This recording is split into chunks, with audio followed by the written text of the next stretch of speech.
Greetings YouTube and welcome to the Blue Corner and to another Cardfight Vanguard discussion talk video where I try and explain some things and give my thoughts on them.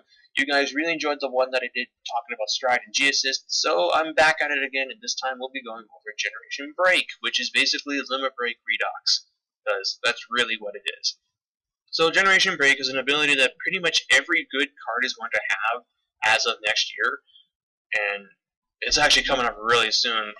They spoil it on here, but we'll be getting the Generations trial decks at the end of February, which is not that far along, really. It's about 3 months from now. So, yeah, this Legion format is not going to last for very long. So, just a bit of spoiler alert on that one. Anyway, so Generation Break is an ability that is unlocked after you've performed Stride, as Generation Break is an ability that requires you to have X number of face-up G units either on the Vanguard circle or in your extra deck, which is what happens after you perform Stride. So, for instance, Generation Break 1, this ability is unlocked for the cards that have it the moment you straighten once, and even after you've performed Stride, since that unit is going to your extra deck face-up, all your Generation Break 1 unit abilities are available. Same for Generation Break 2. This requires you to Stride once, go back to the extra deck and Stride a second time, and then bam, Generation Break 2 abilities are unlocked. This one will be more harder to pull off, but the units that have Generation Break 2 skills, like Chronojet Dragon's Glory Maelstrom effect, will make it worth the trouble. Speaking of Chronojet Dragon, he's also the start of a new kind of Grade 3 Vanguard unit that's kind of like a break ride, but at the same time it's not, in that they have an ability that triggers only when they have been used for striding, which is after the ride phase, of course. So, in this guy's case, if you stride on top of him, you counterblast 1 to send one of your opponent's rear guards to the bottom of the deck, which is kind of the thing that Gear Chronicle do, is they shuffle, they spin cards, which were really powerful, by the way. So, yeah, let's just get right on to it. On this page here, which you can find by looking up Generation Break, and then we're just going to the Cardfight Vanguard site itself. It talks about Generation Break and how it's done. It's an ability that's active thanks to the power of the G units, blah, blah, blah, blah, blah, but long story short, you just stride and unlock it. Like, they have an example here with Harmonix Messiah. Now that he's in play, your Shining Knight Molus's ability, which requires Generation Break 1 to put him into the soul or to do stuff, or, yeah, counterblast 1 and do stuff. Yeah, so, there's that. I actually have one for the Gear Chronicle one, too. His ability, Generation Break 1, counterblast 1, put him into the soul, search your deck for a Grade 3, put it into your hand. It's actually pretty good.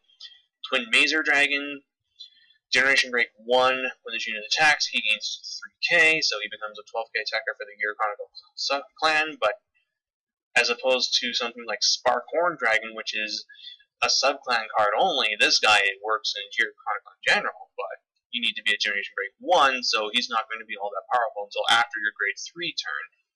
So, it's actually a neat little thing Bushiroad's trying to do here, in that they're trying to, like, basically make the units more balanced, I'd say, in that you get some really powerful skills, like, there should be one in here for Kagero, if I can find it. It's a Grade 2, I believe it's this one, Twilight Arrow Dragon, where, yeah, Generation Break 1, counterblast 1, if this unit attacks a Vanguard and he gets boosted, you can pay the cost, and if you do, choose one of your opponent's Grade 2 or less rear guards and retire it.